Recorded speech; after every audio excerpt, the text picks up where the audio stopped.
Compare the rate of two trains, दो ट्रेनें हैं,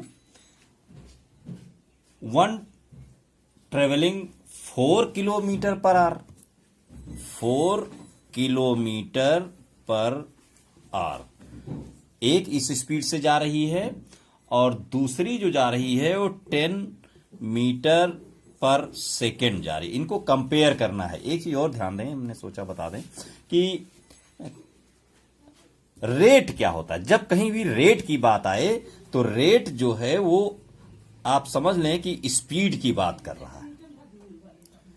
और कंपेयर का मतलब होता है तुलना करना। दो ट्रेन है तो दोनों में आपको यह बताना है कि कौन किसकी स्पीड ज्यादा है, किसकी कम है और कितना ज्यादा है। यहां तक अगर आपको जानकारी है तो कंपेयरिंग आपको आ रही है। तो देखिए, ये कंपेयर करने के लिए बहुत सावधानी की जरूरत होती है कि उसकी यूनिट सेम होने चाहिए। अगर यूनिट सेम नहीं है तो कंपेयर गलत हो जाएगा। जैसे एक बच्चा है वो 50, अब देखिए हम यूनिट का यूज नहीं कर रहे हैं, यहां यूनिट बोलनी चाहिए, यूनिट मैंने नहीं बोला, और ये कह दिया 50 ले करके दुकान पर गया और सामान ले आया। दूसरा केवल 2 लेकर के गया और सामान ले आया। अब आप बताएं कि कौन बड़ा है कौन छोटा।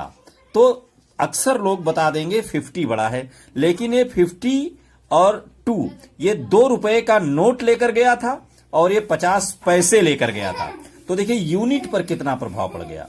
यूनिट अगर हम नहीं लिखते हैं तो कुछ अर्थ का अनर्थ हो जाता है, उल्टा जवाब आ जाता है। 50 लगता है बड़ा है, लेकिन ये तो पैसे थे, लेकिन ये रुपीस थे। तो अब रुपीस बड़ा हुआ तो इस हिसाब से आप कहेंगे 2 मोर देन 50, लेकिन इसके साथ यूनिट लिखना बहुत जरूरी है। तो इस तरीके से क्वेश्चन को सॉल्व करते समय सबसे जरूरी होता है उसकी यूनिट को समझें, उसके बाद जो यूनिट लिखी जाती है उस पर भी ध्यान दें। इससे पता चलेगा कि कौन सा आंसर आने की संभावना है। इस तरीके से डायरेक्ट अगर आप देख लें, आपको लगता है 10 बड़ा है नंबर से अगर देखते हैं तो, लेकिन ये सही नहीं भी हो सकता है, हो भी सकता है। इसके लिए आपको एक ही यूनिट में चेंज करना होगा। तो देखिए ये 4 है, 4 किलोमीटर को मीटर पर सेकेंड में बदलने के लिए, जैसे 4 किलोमीटर है तो मीटर में बदलोगे तो 1000 होता है, 1000 से मल्टीप्लाई कर देंगे तो अब आपका ये मीटर बन गया। और ये आवर था, और घंटे को एक था 1 घंटा, तो 1 घंटे को सेकंड में बदलें, क्योंकि मीटर और पर सेकंड है तो दोनों की यूनिट सेम होनी चाहिए। तो 1 और सेकंड मिनट हो गया है, 60 से मल्टीप्लाई कर दिया, 1 60 से और मल्टीप्लाई कर दिया तो ये सेकंड हो गया। ये भी अब हो गया मीटर पर सेकंड। अब इसको सिंपलेस्ट फॉर्म में कर लीजिए।